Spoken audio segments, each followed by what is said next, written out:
video I'm going to show you how to use the rectangle tool in the Photoshop app. First we have to open up the app, and here it opens up like this. From here we just go into the left column, and here we have the rectangle tool. We just click on this, and here we can just draw a rectangle. That's it. You can set how rounded the corners you want to be, and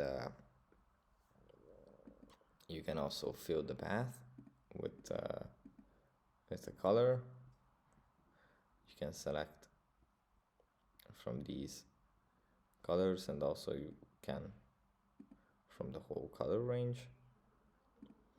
Okay, as you can see, you have a color fill for the rectangle that you have.